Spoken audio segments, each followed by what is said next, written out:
الصلاة والسلام عليك يا سيدي يا حبيب الله. نہایت مکرم و محترم قابل تکریم عزت مآب فاضل عظیم رونق اہل سنت عالم باعمل روشنی اسلاف حضرت قبلہ مفتی محمد عبدالرسول الشفیع صاحب دامت برکاتہم القدسیہ، عزت مآب مکرم و محترم حضرت علامہ مولانا محمد شریف رضوی صاحب دامت برکاتہم العالیہ، ہمارے بہت ہی مکرم و محترم صوفی بزرگ عاشق رسول صاحب علم اور علم دوست شخصیت حاجی محمد افضل صاحب، عزت مآب مکرم و محترم حاجی محمد اظہر صاحب، اور عزت مآب مکرم و محترم فاضل عظیم فاضل نوجوان جناب مولانا محمد احمد حسن صاحب، اور عزت مآب مکرم و محترم حضرت علامہ مولانا مفتی محمد عابد صاحب عابد امین صاحب، دیگر جمیع سادات کرام علماء کرام، اور اس تعلیم و تعلم سے تعلق رکھنے والے علماء صاحب عزت محترمہ شاہدہ صاحبہ دامت برکاتہم العالیہ، اللہ کریم ان سے مزید اس طرح کے خیر کے کام اللہ تعالیٰ لیتا رہے، اور جہاں کے ہمارے جتنے بھی احباب ہیں جنہوں نے مل کر اس خوبصورت پروگرام کو سجایا اور اس پنڈال کو انہوں نے ایک تکمیلی تحسینی شکل دی، عزت مآب محترم سید محمد آفتاب شاہ صاحب، قابل تکریم ہمارے برادر مکرم راؤ محمد ساجد صاحب، دیگر تمام افراد، اللہ کریم سب کے علم میں، عمر میں، صحت میں، کاروبار میں، جان و مال میں، عزت و عرفان میں بہت برکتیں عطا فرمائے۔ ایک مرتبہ بآواز بلند درود پاک و حضور سرور کائنات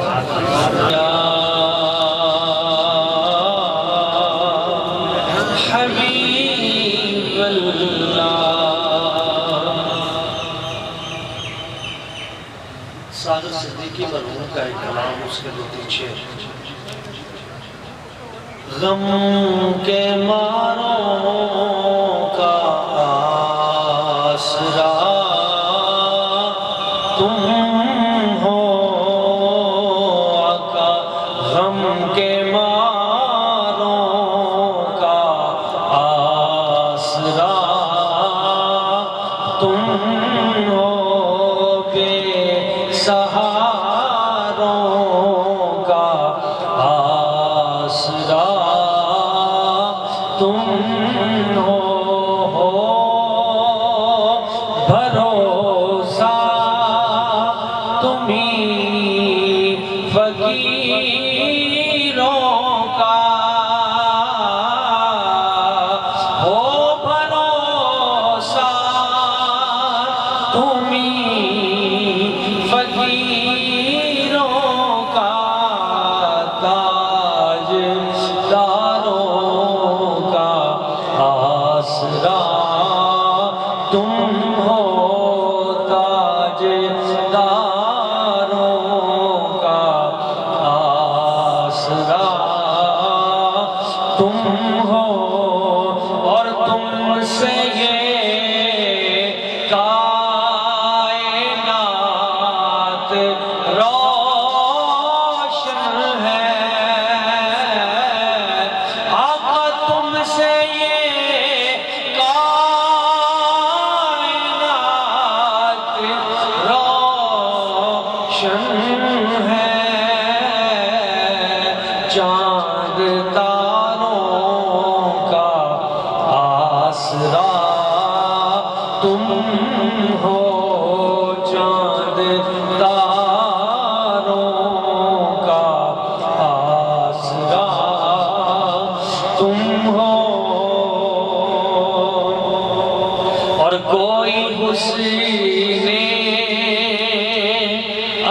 عمل نہیں پلے کوئی حسن عمل نہیں پلے گناہگاروں کا آسرا تم ہو آقا گناہگاروں کا آسرا تم ہو غم کے ماروں کا آسرا تم ہو نعرہ تکبیر نعرہ رسالت سیدی مرشدی سیدی مرشدی غلام ہے غلامی رسول میں جو ہو عشق مصطفیٰ درد مندوں سے پیار ہے تم کو میرے آقا یا رسول اللہ یا حبیب اللہ درد مندوں سے پیار ہے تم کو اپنی امت سے پیار ہے تم کو غم گساروں کا آسرا تم ہو غم کے ماروں کا آسرا تم ہو ناز ہے جن پہ باغ جنت کو ناز ہے جن پہ باغ جنت کو ان بہاروں کا آسرا تم ہو ان بہاروں کا آسرا تم ہو اور مقطع ہے کہ چشم ساغر کی آبرو تم سے چشم ساغر کی آبرو تم سے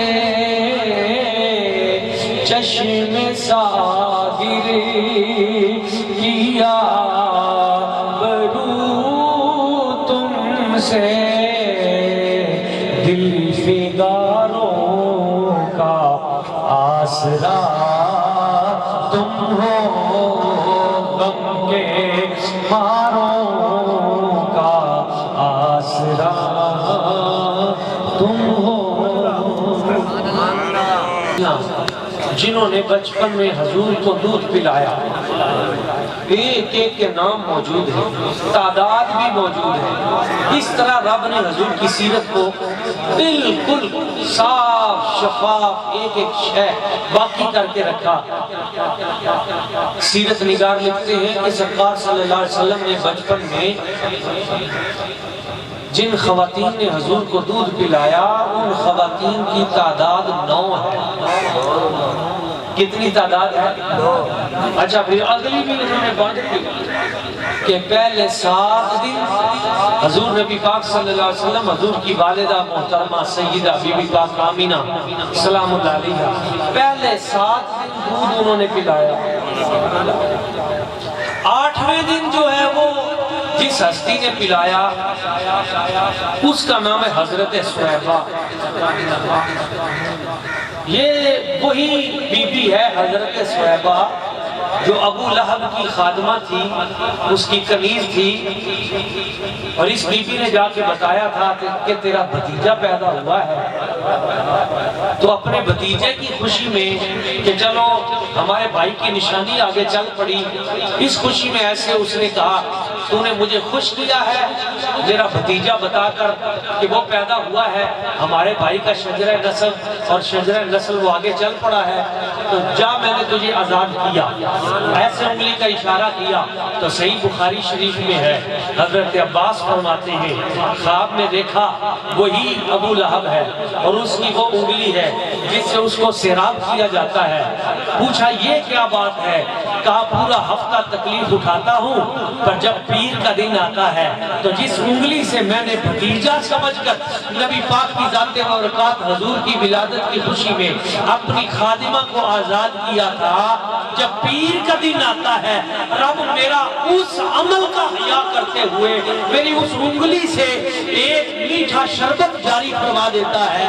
دوستو سوچنے کی بات ہے، آج آپ یہاں سب بڑی خوبصورت محفل سجا کے بیٹھے ہیں، جو کافر ہو، جو مشرک ہو، جس کی مذمت میں قرآن پاک کی پوری سورہ اترے، وہ اگر حضور نبی پاک آپ کی میلاد کی حضور کی ولادت کی خوشی میں اگر اپنی خادمہ کو آزاد کرے تو میرا رب اس کا بھی حیا کرتا ہے قبر والے دن، اور ہر پیر کو اس کو سیراب کیا جاتا ہے۔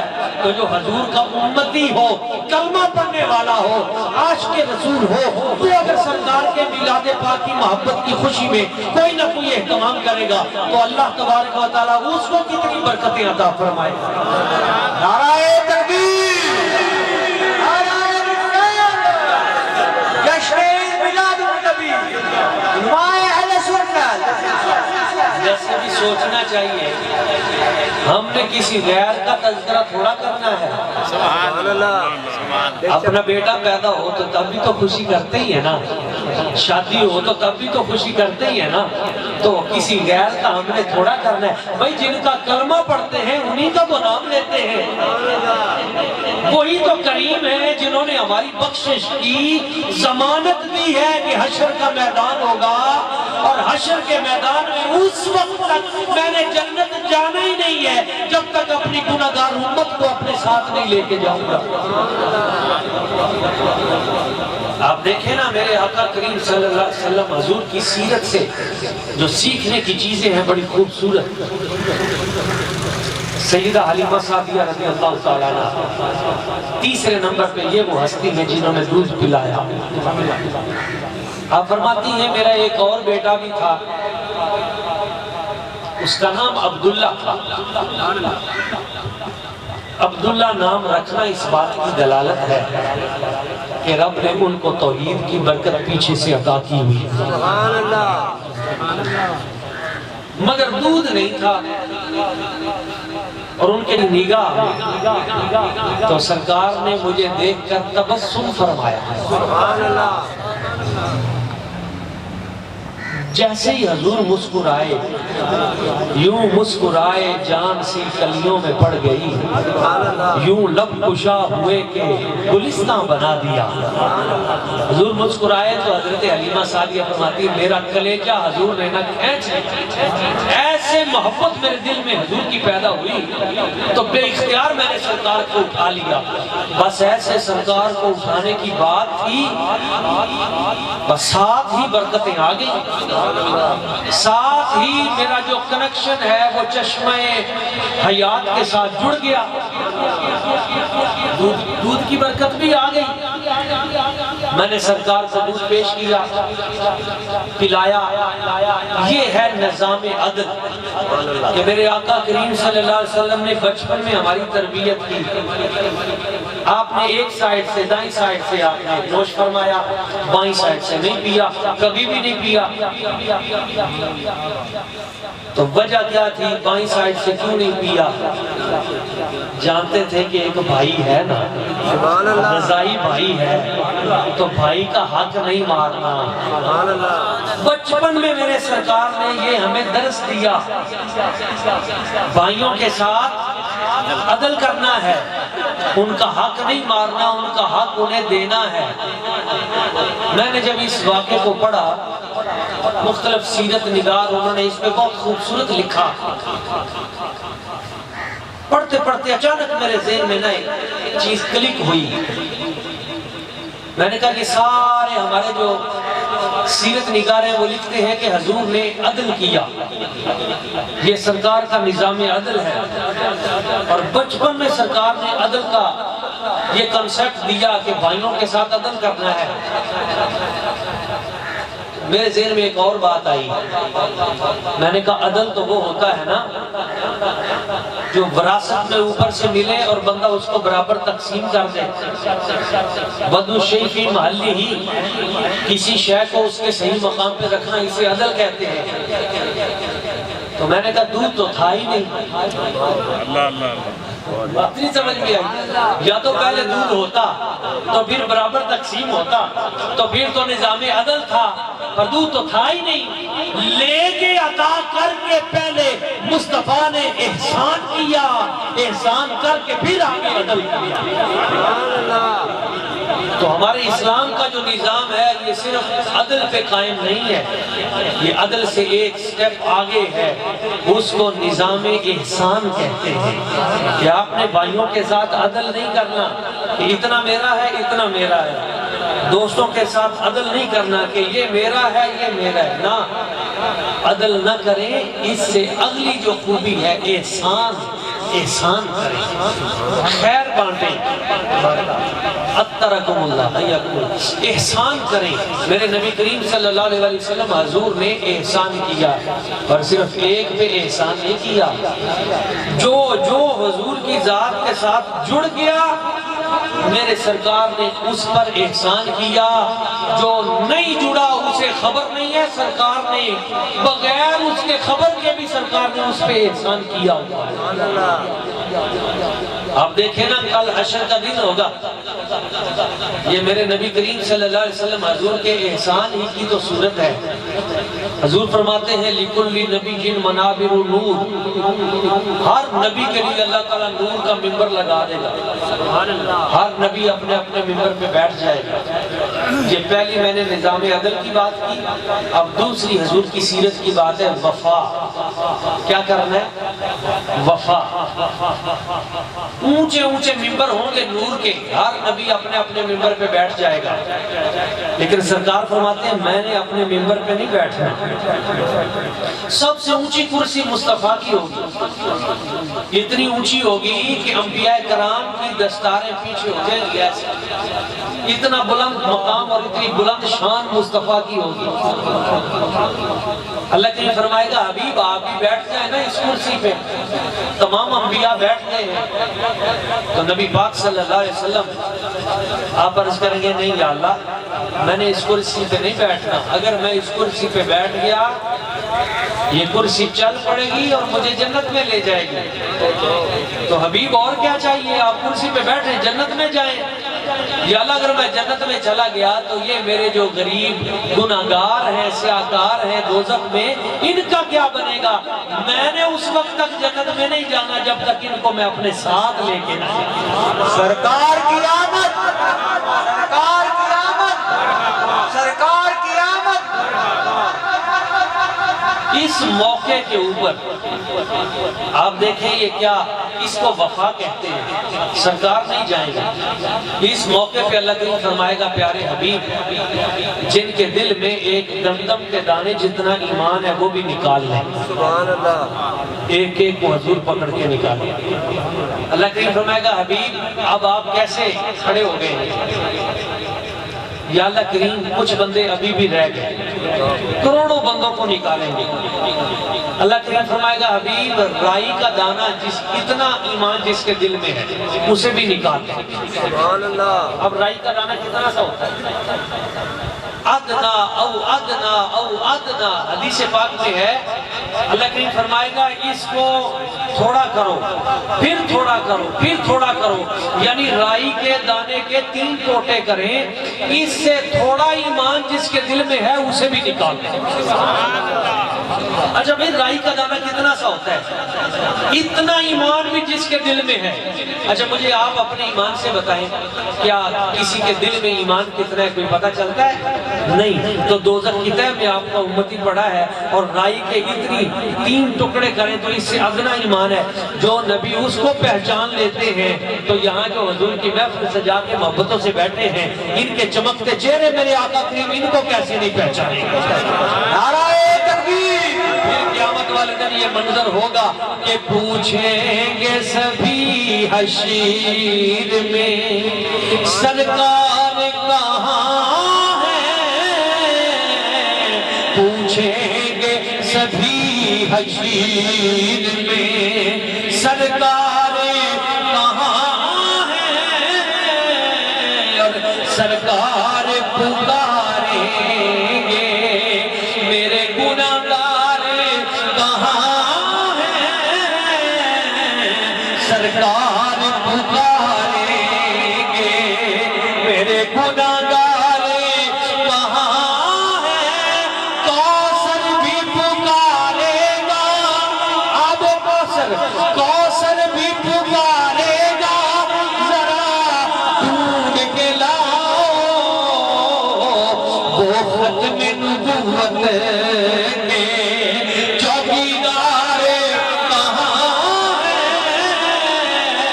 وہ ختم نبوت کے چوکیدار کہاں ہے، ناموس رسالت کے پہرے دار کہاں ہے، سرکار پکاریں گے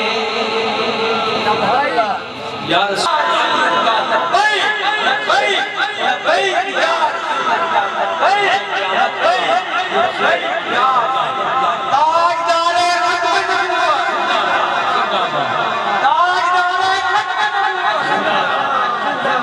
میرے آقا کریم صلی اللہ علیہ وسلم حضور ایک ایک کو پکڑ کے نکالے، شفاعت فرمائیں گے۔ میں ایک آخری بات آپ تک پہنچانا چاہتا ہوں، بڑی توجہ سے سمجھنے والی ہے۔ یہ کریم کی کرم نوازیاں ہیں، اس سے ہمیں ایک پیغام ملتا ہے۔ داروغہ جہنم حضرت مالک عرض کریں گے یا رسول اللہ یا حبیب اللہ آقا آپ نے پیچھے چھوڑا کیا ہے؟ اس طرح کرم نوازیاں حضور فرمائیں گے۔ پیغام یہ ہے کہ نبی پاک صلی اللہ علیہ وسلم حضور کی سیرت کا دوسرا سبق ہمیں اس سے یہ ملتا ہے کہ جو بندے ہمارے ساتھ متصل ہیں، ہمارے خاندان کے ہیں یا ہماری فیلڈ کے ہیں، ہمارے کولیگ ہیں، ہم ان کے ساتھ وفا کریں۔ ان میں کمی ہے، کوتاہی ہے، نکمے ہیں، کوئی ان کے عمل اپنی جگہ پہ، آپ نے کوشش کرنا ہے کہ ان کو مشکل سے نکالنا، مشکل میں ڈالنا نہیں ہے، کسی کو پھنسانا نہیں ہے، کسی کے خلاف جیسے ہوتا ہے نا خاص طور پہ ہمارے بات دفاتر میں کہ لیگ پولنگ ہوتی ہے کہ نہیں، سرکار کا امتی ہو تو اس کا ایک ہی مشن ہونا چاہیے، کوئی غلط بھی کرے میرے ساتھ، کوئی زیادتی بھی کرے، خیر الناس من ینفع الناس، لوگوں میں سب سے بہتر وہ ہے جو دوسروں کا فائدہ کرتا ہے، دوسروں کا بھلا کرنا ہے، دوسروں کی خیر۔ یہ میرے آقا کریم صلی اللہ علیہ وسلم حضور کی سیرت کا روشن درس ہے۔ اور تیسری بات، آخری بات میں کرنا چاہتا ہوں بڑی توجہ سے، نبی کریم صلی اللہ علیہ وسلم حضور کی سیرت کے جہاں اور بہت سے پہلو ہیں، ان میں رشتوں کا احترام، جتنے بھی ہمارے رشتے ہیں، ناطے ہیں، تعلقات ہیں، ان کا حیا، ان کا احترام، یہ میلاد مصطفیٰ صلی اللہ علیہ وسلم کا پیغام ہے۔ آپ دیکھیں نبی پاک صلی اللہ علیہ وسلم حضور کی 2 رضائی ہمشیرہ ہے، ایک کا نام حضرت انیسہ ہے اور ایک بی بی کا نام حضرت شیمہ ہے، رضائی بہنیں ہیں۔ حضرت شیمہ 7 سال کی تھی، حضور کو اٹھا کے بلایا کرتی تھی، بنو سعد کے محلے میں شام کو چلی جاتی اور اس محلے بنو سعد قبیلے کی بیٹیاں اپنے اپنے بھائیوں کو لے کے آ جاتی اور جب حضرت شیمہ نبی پاک صلی اللہ علیہ وسلم کو اٹھا کے لے کے جاتی تو سب اپنے بھائیوں کو رکھ دیتی اور حضور کا دیدار کرنا شروع کر دیتی اور کہتی ہے حضرت شیمہ آپ کا جو بھائی ہے نا اس جیسا سونا ہم نے دیکھا ہی نہیں۔ انہوں نے کیا دیکھا؟ جبریل امین کہتے ہیں میں نے مشارق و مغارب دیکھے، میں نے حضور جیسا سونا کائناتوں میں کہیں نہیں دیکھا۔ میرے آقا کریم صلی اللہ علیہ وسلم حضور کا جو بھی پہلو سیرت کا اٹھائیں۔ ابھی میں نے ایک پروگرام کیا تو اس میں ایک بات تھی، حضور کے بعد جب بھی کوئی مہمان آتا تھا تو کبھی بھی ایسا نہیں ہوا کہ سرکار نے مہمان کو کھلائے پلائے بغیر بھیج دیا ہوا۔ حضور کی سیرت ہے کہ آپ کے پاس مہمان آئے تو کچھ نہ کچھ اس کو ضرور کھلا دیں، بلکہ ایک حدیث پاک میں سرکار نے فرمایا اگر کسی کے پاس کوئی مہمان آئے اور وہ بغیر کھائے پیے گیا تو گویا ایسے ہے جیسے اس نے کسی مردہ سے ملاقات کی، زندہ سے ملا ہی نہیں۔ من زار حیا ولم یذق منہ شیئا فکأنما زار میتا۔ اچھا جو بات آپ کو بتانا چاہتا ہوں وہ اور ہے۔ حضرت عائشہ صدیقہ رضی اللہ تعالیٰ عنہ بیان فرماتی ہیں ام المؤمنین حضور مجھے حکم دیتے ہیں کہ اتنے مہمان آئے ہیں کھانا ان کا بھیجو، تو میں وہ برتن بھیج دیتی کھانا، تو سرکار بھی ان کے ساتھ کھانا تناول فرماتے۔ جب وہ بچی ہوئی پلیٹیں واپس میرے گھر آتی، اب یہ ہے بات، تو آپ فرماتی ہیں ان بچی ہوئی پلیٹوں میں میں پلیٹیں دیکھ کر پہچان جاتی تھی کہ کس پلیٹ میں نبی پاک صلی اللہ علیہ وسلم حضور نے کھانا تناول فرمایا۔ مجھے اس پلیٹ سے پتہ چل جاتا تھا کہ یہ وہ ہے۔ کیسے پتہ چلتا تھا؟ ایک تو اس میں سے خوشبو کی خاص کیفیت آیا کرتی تھی، دوسرا اس کی صفائی ایسی ہوتی تھی کہ مجھے پتہ چل جاتا تھا کہ حضور نے اس میں کھانا کھایا۔ اب یہ ہمارے سیکھنے کی چیزیں ہیں، ہر پہلو کے اندر ہماری تربیت کے بہت سارے آثار موجود ہیں۔ تو حضرت شیمہ رضی اللہ تعالیٰ عنہ بچپن میں جب حضور کو اٹھایا کرتی تھی اور وہاں پہ کھلایا کرتی تھی تو یہاں پہ نبی پاک صلی اللہ علیہ وسلم نے ایک مرتبہ ان کے اپنے دندان مبارک بھی لگائے۔ پنجابی تو انہوں دندی کہتے ہیں، تو حضور نے ایسے دندان مبارک یہاں پہ لگائے تو وہ نشان حضرت شیمہ رضی اللہ تعالیٰ عنہ آپ کے وجود پر ساری زندگی رہا، اور آپ فرماتی ہیں ساری زندگی جہاں پہ سرکار کے دندان مبارک لگے تھے وہاں سے ساری زندگی خوشبو آتی رہی۔ سبحان اللہ، وجود کے اس حصے سے خوشبو آیا کرتی ہے۔ تو وقت گزر گیا، آپ شعر بھی پڑھا کرتی تھی، یا ربی ابقی لنا محمدا حتی اراہ یافیہ امردا۔ یہ لوری بھی دیا کرتی تھی، یا اللہ محمد مصطفیٰ کریم صلی اللہ علیہ وسلم حضور کو باقی رکھنا، میں نے بچپن میں تو حضور کا حسن دیکھا ہے، وہ وقت بھی مجھے دکھانا جب جوانی میں حضور کا حسن دیکھوں۔ یہ دعا ان کی قبول ہوئی۔ وقت گزر گیا، 53 سال گزر گئے، میرے نبی کریم صلی اللہ علیہ وسلم حضور مکہ مکرمہ سے ہجرت کر کے مدینہ طیبہ تشریف لے گئے اور حضرت شیمہ کی شادی ہو گئی، وہ قبیلہ بنو حوازن میں چلی گئی، بزرگ ہو گئی۔ قبیلہ بنو حوازن کی اور نبی کریم صلی اللہ علیہ وسلم حضور کے مجاہدین کی آپس میں لڑائی ہوئی، جنگ ہوئی، تو اس جنگ میں اس قبیلے کے 6000 بندے گرفتار ہو گئے، 40,000 بکریاں گرفتار ہو گئی، یعنی مال غنیمت میں آئی، 24,000 اونٹ مال غنیمت میں آئے اور 6,000 اوقیہ سونا چاندی مال غنیمت میں آیا۔ یہ سارا مال نبی کریم صلی اللہ علیہ وسلم حضور کی بارگاہ اقدس میں مدینہ طیبہ پہنچا دیا گیا۔ اب پیچھے جو بنو حوازن قبیلے کے لوگ بچ گئے تھے وہ پریشان حال تھے، ایک ایک دروازہ کھٹکھٹاتے ہیں، چندہ اکٹھا کرتے ہیں تاکہ اپنے بندے چھڑا کے لائیں۔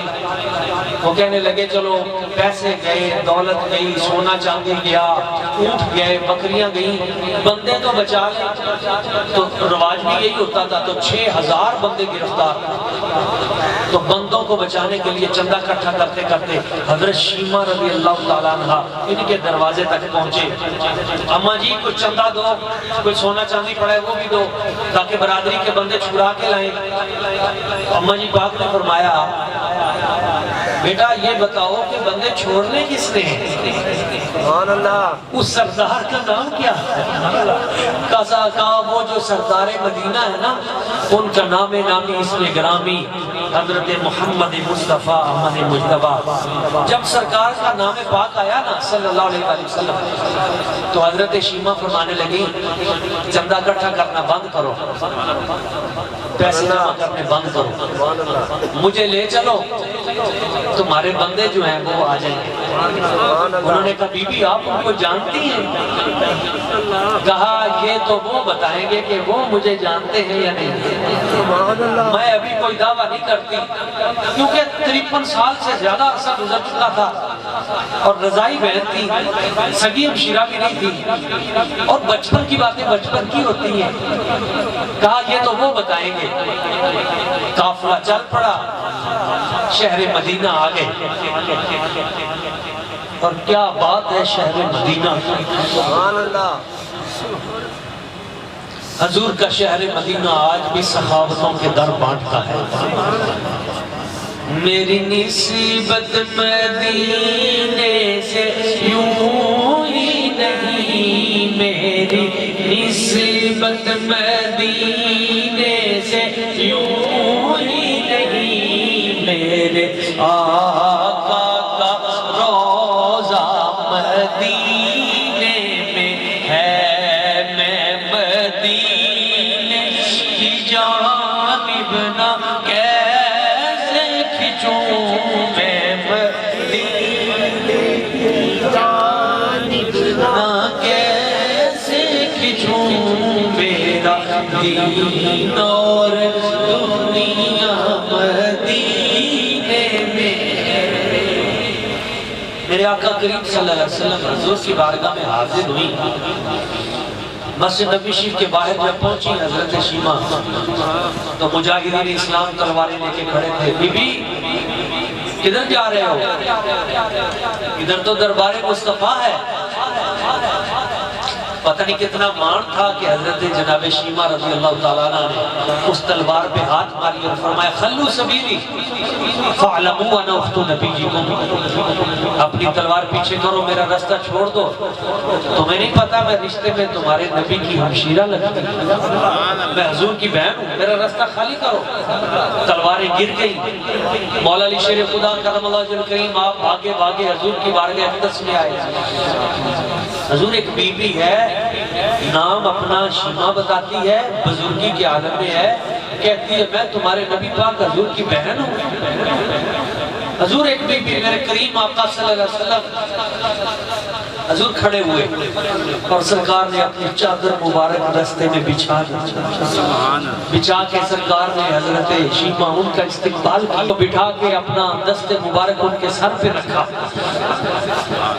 بہنوں کے سر پہ بھائیوں کا ہاتھ لگ جائے نا اتنا ہی بہت بڑی بات ہوتی ہے. یہ بہت بڑا آسرا پیغام ہوتا ہے اس کا. سر پہ ہاتھ.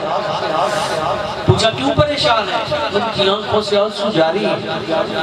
اور حضرت شیمہ عرض کرتی ہے حضور 40,000 بکریاں نہیں ہمیں چاہیے، وہ آپ رکھ لیں. ہمیں 24,000 اونٹ بھی نہیں چاہیے، وہ بھی آپ رکھ لیں. 6,000 اوقیہ سونا چاندی ہے اس کی بھی ہمیں نہیں، وہ بھی آپ رکھ لیں. لیکن حضور میں بڑے باندھ سے آئی ہوں، میرے قبیلے کے لوگوں کے پاس اتنے پیسے نہیں ہیں وہ بندے چھڑا سکیں. اب 6,000 بندے ہمارے چھوڑ دیں. میں اپنے بندے لینے آئی ہوں، مہربانی فرمائیں. نبی پاک صلی اللہ علیہ وسلم حضور ہر موقع پہ مشورہ کرتے ہیں، صحابہ اکرام کے ساتھ لمبی لمبی مشاورت کرتے ہیں.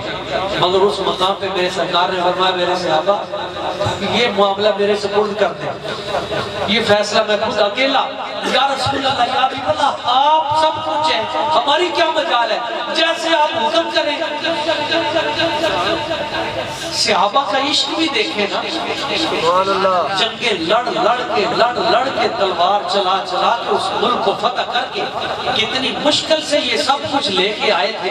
24,000 منہ سے کہنا آسان ہے، 40,000 بکریاں، 6,000 روپیہ سونا چاندی، 6,000 بندوں کو پکڑ کے زخم کھا کے گرفتار کر کے، مگر عقیدت کا بھی آپ کمال انداز یہاں دیکھیں۔ حضور جیسے آپ راضی، بس سرکار آپ نے کہہ دیا تو سب کچھ سب کچھ چھوڑ دیا، واپس کیا۔ میرے آقا کریم صلی اللہ علیہ وسلم حضور نے فرمایا علی ایسے کرو، اپنے ڈیرے پہ دیکھو کتنی بکریاں کھڑی ہیں۔ عرض کی حضور اپنی جو ذاتی بکریاں اس وقت کھڑی ہیں ڈیرے پہ 200 ہیں، فرمایا ساری لے آؤ۔ وہ ساری بکریاں بھی حضور نے منگوائیں۔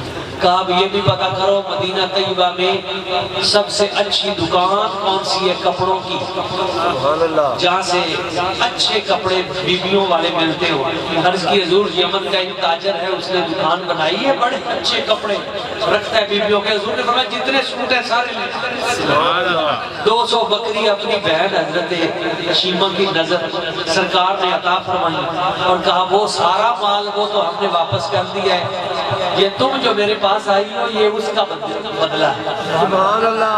اور یہ کپڑے یہ بھی، اور پھر سرکار نے تیسری جو بات فرمائی، حضور نے فرمایا میری بہن میرا دل یہ کرتا ہے کہ ادھر مسجد نبوی شریف کے سامنے تمہیں اعلیٰ مکان بنا کے دوں، خوبصورت مکان، اور تیرے بچے اور تیرے خاندان کا ساری زندگی جتنا خرچ ہوگا وہ سارے کا سارا خرچ میں خود اٹھاؤں۔ سبحان اللہ۔ اگر تم ادھر رہنا چاہو تو یہ میری طرف سے آفر ہے، اسے قبول کرو۔ تو حضرت شیمہ حضور کے قدموں میں گر گئی، اس کی حضور کتنا آپ نے پہلے کرم کر دیا، میری برادری کے سامنے میری عزت رکھی اور اتنا نوازا، اور پھر اتنا نوازا کہ وہ جب حضرت شیمہ واپس گئی تو ان کی برادری کے لوگ جب بھی ان کے یہاں کوئی بچہ پیدا ہوتا تھا تو اس بچے کو سب سے پہلے اٹھا کر حضرت شیمہ کی بارگاہ میں آ کے سلامی پیش کیا کرتے تھے کہ اے بچے تجھے جو زندگی ملی ہے یہ اس اماں کے صدقے سے ملی ہے۔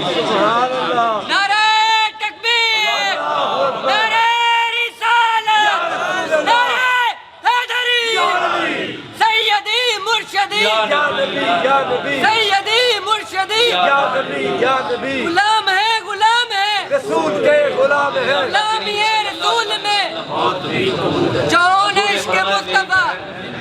جیسے تیری مرضی۔ عرض کی حضور آپ ہمیں اجازت دے دیں، چند دن سرکار نے مہمان نوازی کی، اعلیٰ انہیں کھانے کھلائے، پھر سرکار نے بڑے اعزاز و تکریم کے ساتھ اس کو رخصت کیا، اور رخصت کرتے ہوئے حضور نے فرمایا میری بہن دوبارہ بھی آتے جاتے رہنا، گھر تم نے دیکھ لیا ہے، آتے جاتے رہنا، جب بھی آؤ گی برکتیں اسی طرح ملے گی۔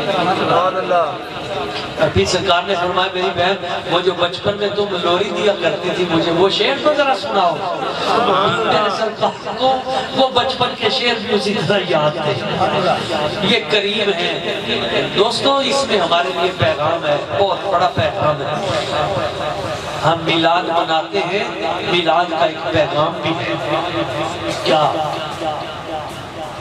سرکار نے رضائی بہن کے ساتھ اتنا اعلیٰ احسان کیا، عدل نہیں احسان کیا، تو ہم اپنی جو سگی ہماری ہمشیرہ ہے ہم ان کے ساتھ کیا سلوک کرتے ہیں؟ کبھی ہم نے بھی وقت نکالا ان کے لیے، کچھ ان کے ساتھ محبت کا پیار کا کوئی تعلق، ان کے سر پہ دست شفقت، اپنی ماں کے لیے کبھی وقت نکالا، اپنے بھائیوں کے لیے، اپنے اعزا و اقربا کے لیے، اپنی بیٹی کے ساتھ کیسے شفقت کرنی ہے۔ ایک دشمن کی بیٹی حاتم طائی کی میدان جنگ میں حضور کے سامنے ہے، جس کے سر سے چادر گر چکی تھی اور گرفتار ہو چکی تھی، تو سرکار دوڑ پڑے اور نالین بھی نہیں پہنے، ننگے پاؤں، اور اپنی چادر سرکار نے اس کے سر پہ رکھی۔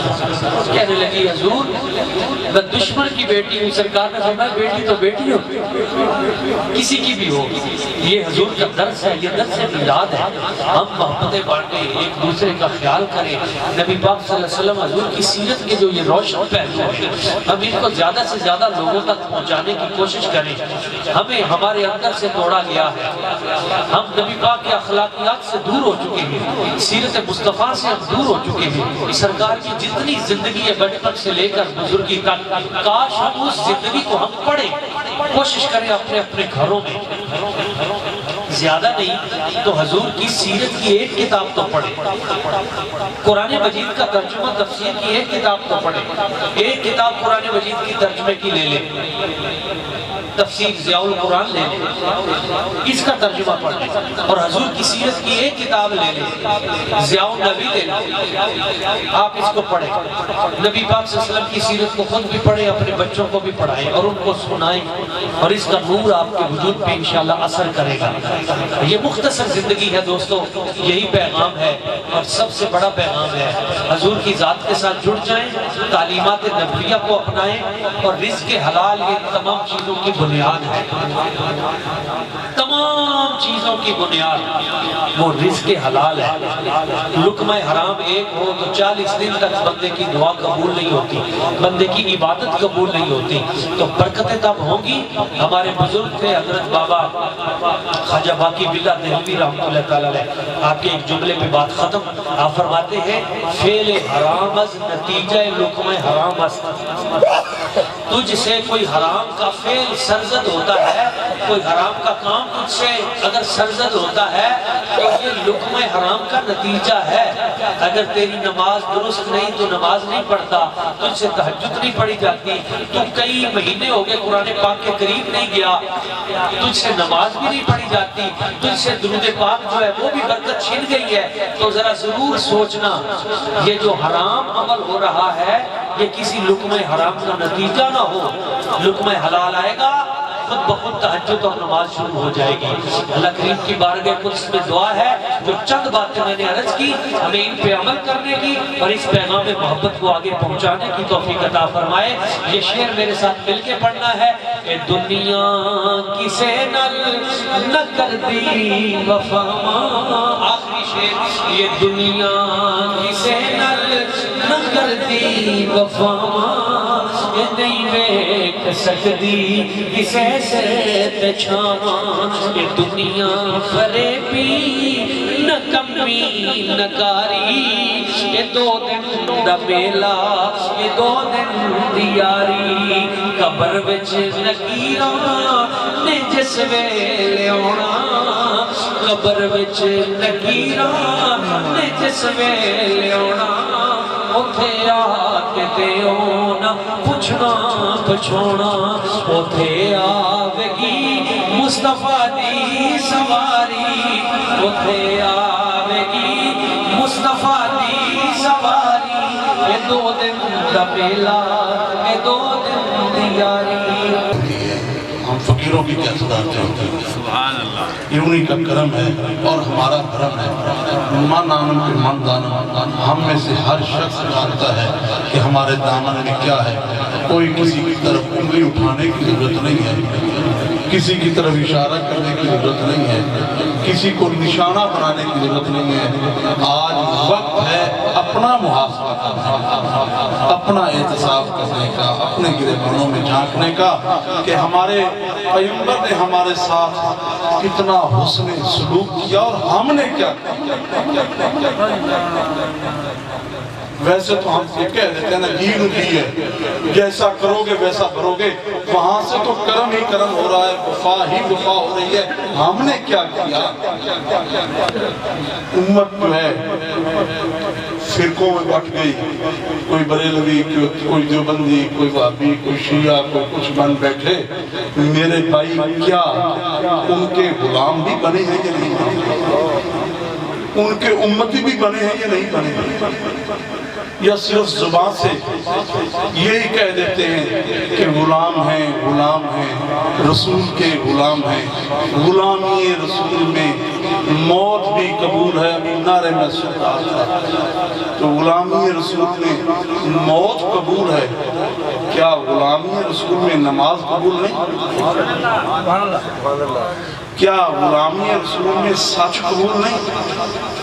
غلامی رسول میں حقوق العباد کا لحاظ قبول نہیں؟ غلامی رسول میں ماں باپ کا احترام قبول نہیں؟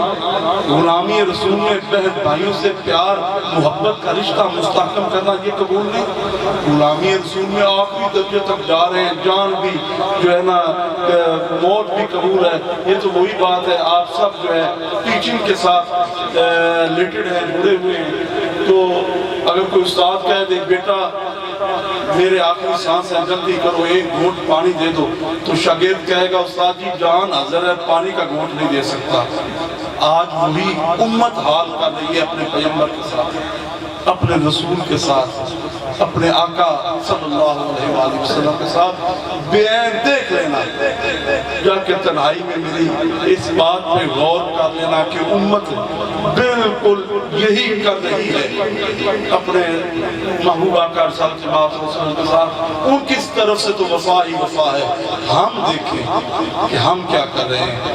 ہمیں اپنے گریبانوں میں جھانکنا ہے اور اپنے اندر چینج لانا ہے, تبدیلی لانی ہے. سیاسی تبدیلیوں کا قید نہیں, حقیقی تبدیلی یہی ہے کہ جس پیغمبر کا کلمہ پڑھتے ہو اس سے وفا تو کر. یہ تو مانتے ہیں کہ ان کا کلمہ پڑھنے سے رب کائنات نے جہنم سے آزاد کر دیا اور جنت کو واجب قرار دے دیا. یہ بالاتفاق مسئلہ ہے. تمام فقہاء نے لکھ دیا کہ نبی پاک صلی اللہ علیہ وسلم کا کلمہ ہی پڑھنے سے رب کائنات نے جہنم سے آزاد کر دیا, جہنم کی آگ کو ہم پہ حرام قرار دے دیا اور جنت کو ہم پہ واجب قرار دے دیا. اور ہم نے کیا کیا؟ ہم بھی تو اپنی اداؤں پہ ذرا غور کریں, اور کل کو اگر رخ انور وہ پھیر لیں تو پھر کیا کریں گے, کہاں جائیں گے؟ کوئی اور دروازہ ہے؟ یہ دروازہ بھی تو رب کائنات یہ میں بتا رہا ہے نا, ڈائریکشن دے رہا ہے قرآن پاک میں. اس ظلم و انفسہم جاؤ کا جانوں پہ ظلم کرنا, مایوس نہ ہونا, میرے یار کے دروازے پہ آ جانا. یہ کون رستہ بتا رہا ہے؟ وہی خالق. وہ کہہ رہا ہے ڈائریکٹ میرے پاس نہ آنا, میری تم نے بہت نافرمانیاں کی ہیں, کہیں ایسا نہ ہو کہ اٹھا کے جہنم میں پھینک دو. کیونکہ جس سے باپ ناراض ہوتا ہے نا, بیٹا ڈائریکٹ باپ کے سامنے نہیں جاتا, ماں کے وسیلے سے جاتا ہے. تو رب کائنات نے بھی یہ ڈائریکشن دے دی ہے, ہدایات فرما دی ہے, یہ رستہ بتا دیا کہ اس طرف سے ہو کے آ جانا. وہ تمہاری سفارش کریں گے نا, تمہیں معاف کر. بات اتنی سی ہے, مگر جس کی سفارش کروانی ہوتی ہے اس سے بھی بنا کے رکھنی پڑتی ہے. ہم نے تو ان کا بھی کہنا نہیں مانا. آج سیاسی افراتفری ہے نا, جس کو ووٹ دیتے ہیں وہی تمہارا سفارشی ہوتا ہے. کسی مخالف کے پاس چلے جاؤ وہ کیا کرتا ہے, اچھا ایک پرچہ اور سے, اور ساتھ فون کرتا ہے یہ میں سے بھیج رہا ہوں, اس کو لتر اور زیادہ مار دو, پانچہ اور فٹ کر دینا, اس کو حوالات میں بند کر دینا, جیل کی سلاخوں میں بھیج دینا. مخالف کے پاس جب جاتے ہو, میرے بھائی سب سے بڑا مخالف ہمارا شیطان ہے. اس نے چیلنج کیا ہے کہ میں نے آخری وقت تک اے پروردگار تیرے ان بندوں کو ورگلانا ہے, پھسلانا ہے. مگر رب کائنات نے بھی ہم پہ کتنا کرم کیا ہے کہ آخری لمحات تک اپنے محبوب کے دروازے کی طرف ہی پھیرا ہے کہ مایوس نہیں ہونا, میرے یار کی طرف کر لینا. صحابہ اکرام نے پوچھا تھا یا صلی اللہ علیہ وسلم ہر ایک تو یہاں مدینہ طیبہ نہیں آ سکے گا. آپ نے فرمایا تھا کوئی بات نہیں آ سکتا نا, اتنی استطاعت نہیں ہے, وقت نہیں ہے, ٹائم زندگی کا اتنا نہیں ہے, تو کیا کریں؟ اپنے گناہوں پہ ندامت کے آنسو بہائے اور میری طرف توجہ کر لے, میں وہیں پہنچ جاؤں. سبحان اللہ. وہ تو آتے ہیں, وہ تو مائل بکرم ہے, کوئی سائل ہی نہیں.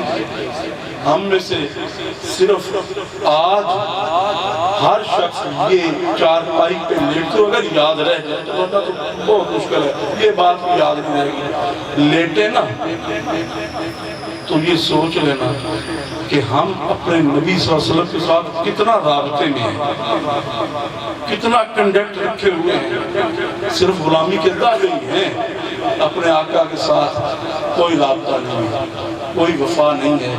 پڑھتے سوتے وقت کم از کم آج اس بات کا ضرور عہد کر لیں، یا رسول اللہ ہم نکمے بھی ہیں، نکارے بھی ہیں، مجرم بھی ہیں، سیاہکار بھی ہیں، پاپی بھی ہیں، یا رسول اللہ ہیں تو آپ ہی کے غلام ہیں۔ جرم بہت ہو گئے، خطائیں بہت ہو گئی، ہم نے آپ کی بڑی نافرمانیاں کر دی، اب ہمیں معاف فرما دیں۔ آپ راضی ہو جائیں گے تو رب راضی ہو جائے گا۔ سبحان اللہ۔ آسان سی بات ہے، رب کو منانا کوئی مشکل نہیں۔ وہ کیا ہے قوالی کا ایک شعر، رب مان جاندہ یار میں منانا ہوتا ہے۔ جب ہم نے نبی پاک کی اتنی نافرمانیاں کی ہیں کہ آپ فرماتے ہیں نماز میری آنکھوں کی ٹھنڈک ہے، ہم نے کبھی ٹھنڈک پہنچائی ہی نہیں، مسجدوں میں جاتے ہی نہیں، نماز پڑھتے نہیں، عبادت تو رب کی ہے لیکن ٹھنڈک تو میرے محبوب آقا کی آنکھوں کی۔ سبحان اللہ۔ میرے بھائی مسلات کی خطبہ کیا تھا، بات لمبی ہو گئی، ماں علیہ کبھی ملے گے تو باتیں ہو جائیں گی۔ اب ہم سلام